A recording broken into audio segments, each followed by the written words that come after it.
अरे सुनो, आज हमारी क्लास में एक बहुत ही लड़ाकू लड़का आ रहा है और सुना है उसके आने से सिलेबस का लेवल भी बहुत बढ़ गया है। हाय, मैं लुल्ली डिपार्टमेंट से ट्रांसफर होकर आया हूँ। अरे ये तो काफी अच्छा दिखता है यार, इसका चेहरा कहीं देखा हुआ लग रहा है। अरे ये वही है। हेलो, यहाँ कोई बैठा है? नहीं, तुम बैठ सकते हो। टॉपर जाकर क्लास के सबसे कमजोर स्टूडेंट के साथ बैठ गया। इतना स्मार्ट और इतना टैलेंटेड, अब समझ आया ये जाना पहचाना क्यों लग रहा था। अरे ये तो वही लड़का है ना जिसे तू पसंद करती थी। तुम दोनों एक ही स्कूल में थे ना, तो इसलिए तू कभी रिलेशनशिप में नहीं आई। हम दोनों में बहुत फर्क है, मुझे स्कूल से ही पता था हम एक जैसे नहीं है। प्रिंस, तुम फिर से अपने सब्जेक्ट में टॉप आए हो। Thank you ma'am. और तुम खुद ही अपना रिजल्ट देख लो, मुझे तुमसे शर्म आ रही है। फिर भी तुम दोनों एक ही कॉलेज में कैसे आ गए? तुमने कौन सा चमत्कार कर दिया? ऐसा कुछ नहीं, जब मुझे पता चला कि वो इसी कॉलेज में एडमिशन ले रहा है तो मैंने बहुत मेहनत की और आखिरी रैंक से ही सही मैं भी यहाँ आ गई। ये भी अपने आप में एक मोटिवेशन है। तो अब प्रपोज करेगी या नहीं? देख, कोई और पहले कर देगा फिर पछताएगी। नहीं, अब तो मैं जरूर करूँगी। अरे पता चल गया, प्रिंस को मुर्गे का अंडा बहुत पसंद है, तो मैं उसे आज खाने पर बुलाऊंगी। अगर तू उससे ज्यादा नंबर ले आए तो पक्का इम्प्रेस हो जाएगा। क्या उससे ज्यादा नंबर? ये तो बहुत मुश्किल है। पढ़ाई भी रिश्ते बनाने का एक तरीका होती है, समझी? ओह समझ गई। अब मैं हर तरह से उसके करीब जाने की कोशिश करूंगी। चल अब पढ़ाई करते हैं। अगर तुम्हें किसी सवाल में दिक्कत हो तो मुझसे पूछ लेना। सच में? तो बताओ, a+b का होल स्क्वायर क्या होता है?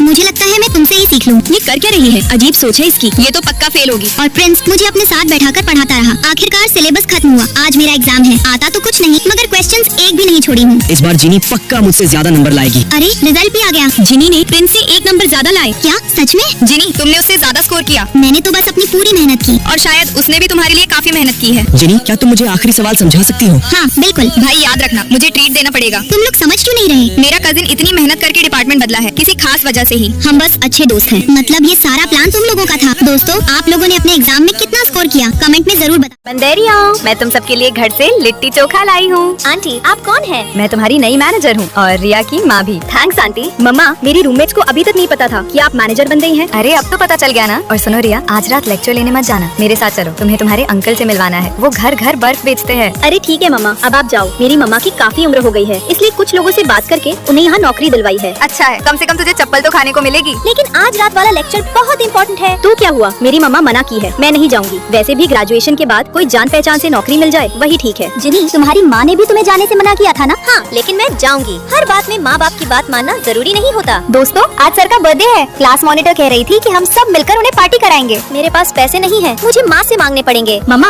आज सर का बर्थडे है, हम सब डिनर पर जा रहे हैं। ग्रेजुएशन के बाद क्या वो तुम्हारे सर तुम्हारी देखभाल करेंगे? ऐसे फालतू खर्चों के लिए मुझसे पैसे मत मांगा करो। ठीक है मम्मा, फिर मैं नहीं जाऊंगी। चल घर। लेकिन जिनी, तुम फिर भी जा रही हो? हाँ सिया, क्या तुम मेरी तरफ से पैसे दे सकती हो? सैलरी आते ही लौटा दूंगी। ठीक है, तुम सच में अपने फैसले खुद लेती हो, क्योंकि मैं अपनी जिंदगी खुद तय करना चाहती हूँ। हेलो मम्मा। तुम जल्दी से पढ़ाई करके घर आओ, पास में एक दुकान खुली है, वहाँ पे एक एम्प्लॉय की जरूरत है। मैं छोटे शहर में कैशियर बनकर नहीं रहना चाहती, मैं बड़े शहर इंडिया जाना चाहती हूँ। इंडिया जाएगी? शकल देखो है अपनी। जिनी, डायरेक्टर ने तुम्हें इंडिया की एक बड़ी AI कंपनी में इंटर्नशिप दिलवाई है। क्या सच में? हाँ, क्योंकि मैं सेमिनार में गई थी और डिनर में भी अपनी काबिलियत दिखाई थी। वहाँ से उन्हें पता चला कि मुझ में बहुत कॉन्फिडेंस है। डायरेक्टर की सलाह इसलिए मानती हूँ क्योंकि उनका एक्सपीरियंस मुझसे ज्यादा है। अब समझ आया तुम जिद्दी क्यों हो, तुम बस सही सलाह सुनती हो। इंसान को कभी कभी ना कहने की हिम्मत भी रखनी चाहिए, क्योंकि अपनी जिंदगी की जिम्मेदारी आखिर खुद ही उठानी पड़ती है। दोस्तों, आप अपनी मम्मा से ज्यादा लव करते हो या पापा से? कमेंट में जरूर बताना। एक कार्प मछली ने 3000 साल साधना की थी, लेकिन एक कसाई ने उसे पकड़ लिया। जैसे ही कसाई उसे काटने वाला था, एक लड़के ने उसे रोक दिया। लड़के को लगा कि मछली बहुत बेबस है और वह उसे बचाना चाहता था। यह लड़का बहुत बीमार था और उसकी जिंदगी में बस 1 साल से थोड़ा ज्यादा समय बचा था। उसकी माँ ने उसकी इच्छा पूरी कर दी। जब लड़के ने मछली को हाथ में लिया तो उसे पता नहीं चला कि उसके शरीर से सुनहरी रोशनी निकल रही थी। फिर उसने मछली को तालाब में छोड़ दिया, पर मछली जाने से हिचकिचा रही थी। उसने एक शल्क लड़के को देकर कहा कि वह जरूर उसका एहसान लौटाएगी। 1 साल बाद मछली की साधना पूरी हो गई और वह इंसान का रूप ले चुकी थी। वह तुरंत उस लड़के को ढूंढने निकल पड़ी, लेकिन लड़के की हालत बहुत गंभीर थी और वह कभी भी चला सकता था। अचानक लड़के की गर्दन में लटक रहे शल्क से रोशनी निकलने लगी। लड़की ने लड़के का पता महसूस कर लिया, लेकिन जब वह उसके घर पहुंची तो पहरेदारों ने उसे रोक लिया। लड़की के हाथ में पकड़ा शल्क बार बार चमक रहा था, जिससे समझ आ रहा था कि लड़का और खतरे में है। लड़की ने तुरंत अपना जादू चलाया और वहाँ से ओझल हो गई, जिससे सब हैरान रह गए। अगले ही पल वह लड़के के पास दिखाई दी और उसने आया का रखा हुआ सूप गिरा दिया। लड़की ने कहा कि यह सूप लड़के की हालत और खराब कर देगा। यह सुनकर आया बहुत नाराज हो गई और उसने उसे बाहर निकालने की कोशिश की। तभी लड़की ने लड़के की माँ का हाथ थामकर कहा कि वह वही छोटी कार्प है जिसे उसके बेटे ने बचाया था और वह लड़के को जगाने की शक्ति रखती है। यह सुनकर लड़के की माँ दंग रह गई, जबकि आया को लगा कि लड़की झूठ बोल रही है। तभी लड़की ने 7 रंगों वाली एक कमल की कली निकाली। डॉक्टर ने तुरंत पहचाना कि यह बहुत पुराने इलाज में इस्तेमाल होने वाली चीज है, जो किसी मरते हुए को भी जीवन दे सकती है। फिर लड़की ने अपना जादू चलाकर लड़के को वह कमल खिला दिया। लड़के के शरीर से सुनहरी रोशनी फैलने लगी। कुछ देर बाद लड़के ने धीरे धीरे आंखें खोल दी। यह देखकर सब हैरान रह गए। लड़के की माँ खुशी से रो पड़ी।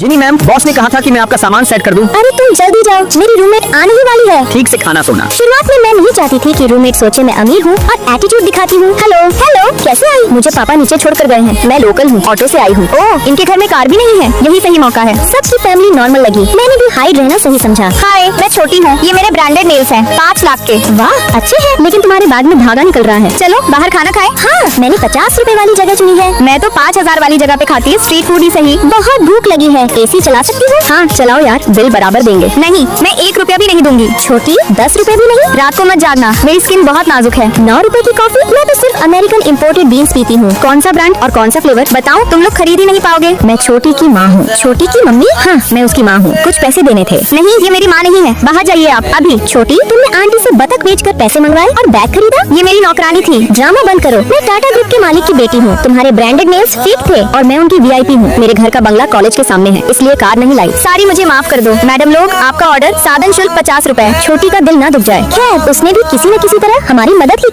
लड़की के गोद लेने वाले माता पिता उसे अभी अभी घर लाए थे और लड़की ने एक मशीन से अपने भाई के कमरे का ताला खोल दिया। लेकिन गुस्सा होने की बजाय उन्होंने लड़की को ढेर सारे तोहफे दिए। असल में उसका भाई बहुत डरपोक था, लोगों से बात नहीं करता था और खुद को कमरे में बंद रखता था। उसकी इस हालत को ठीक करने के लिए लड़की के माता पिता अनाथालय गए थे। वे एक खुशमिजाज बच्चे को गोद लेना चाहते थे। उनकी बात सुनकर वहाँ के मैनेजर ने तुरंत लड़की का नाम सुझाया, क्योंकि लड़की न सिर्फ चंचल और प्यारी थी बल्कि बहुत अच्छे व्यवहार वाली भी थी। लेकिन लड़की की एक कमी थी कि वह बहुत ज्यादा बोलती थी। ये सुनकर उसके माता पिता बहुत खुश हुए। उन्होंने तुरंत लड़की से पूछा कि क्या वह उनके साथ घर चलना चाहती है। घर आने के बाद उन्होंने कहा कि लड़की अपने भाई से जितना चाहे बात कर सकती है। ये सुनकर लड़की बहुत खुश हो गई। उसके पिता ने यह भी कहा कि अगर लड़की अपने भाई से बात करवा दे तो वह लड़की की कोई भी इच्छा पूरी करेंगे। ये पहली बार था जब लड़की को पिता का प्यार महसूस हुआ, इसलिए लड़की ने बिना सोचे उसके कमरे का दरवाजा खोल दिया। लड़की ने उसे देखा कि वह ध्यान से किताब पढ़ रहा था। लड़की तुरंत उसके पास गई और उसे समझाया कि ज्यादा देर तक पढ़ना आंखों के लिए अच्छा नहीं है। फिर लड़की ने उससे बात करना शुरू कर दिया, बिना यह सोचे कि वह सुनना चाहता है या नहीं। लड़की लगातार 3 घंटे तक उससे बोलती रही। आखिरकार वह टूट गया और पहली बार अपने कमरे से बाहर आ गया। लड़की के माता पिता यह देखकर इतने खुश हुए कि कुछ बोल ही नहीं पाए। उन्होंने लड़की को अपने लिए तोहफे चुनने की इजाजत दे दी। लड़की बहुत उत्साहित थी, लेकिन जैसे ही वे बाहर जाने वाले थे, लड़की ने अपने भाई की आंखों में अकेलापन देखा। लड़की को समझ आया कि वह भी लड़की की तरह जीना चाहता है, इसलिए लड़की ने उसके साथ रहने का फैसला किया। लड़की के माता पिता को उसकी यह सोच बिल्कुल उम्मीद नहीं थी और वे बहुत भावुक हो गए। उन्होंने तुरंत लड़की को स्कूल भेजने का फैसला किया, लेकिन लड़की चाहती थी कि उसका भाई भी उसके साथ चले। हालांकि लड़की के माता पिता इसके लिए तैयार नहीं थे। उन्हें डर था कि वह भीड़ से घबरा जाएगा, लेकिन लड़की ने पहले ही इसके बारे में सोच लिया था। उसकी हालत को देखते हुए वह धीरे धीरे दूसरों से बात करने की कोशिश कर सकता था। लड़की ने अपने माता पिता को भरोसा दिलाया कि वह हमेशा उसकी रक्षा करेगी। लड़की की बातों से वे आखिर मान गए। अगले दिन लड़की और उसका भाई स्कूल गए। लड़की बहुत खुश थी, लेकिन उसका भाई डर के मारे कांप रहा था। लड़की ने उसकी हालत देखी और तुरंत उसे एक घड़ी दी। एक अपने पास रखकर लड़की ने कहा कि अगर कुछ भी हो तो वह लड़की को इससे बता दे। लड़की को उम्मीद नहीं थी कि वह सच में उसे बुलाएगा, लेकिन अचानक दूसरी तरफ से किसी के मजाक उड़ाने की आवाज आई। लड़की को तुरंत समझ आ गया कि उसे परेशान किया जा रहा है। लड़की तुरंत वहाँ पहुंची, लेकिन वे लोग बहुत ज्यादा थे और लड़की से बिल्कुल नहीं डर रहे थे। लड़की ने अपने भाई से कहा कि वह जल्दी से वहाँ से भाग जाए, लेकिन लड़की को हैरानी हुई जब उसने एक डंडा उठाया और जोर से चिल्लाया, मेरी बहन को हाथ मत लगाना।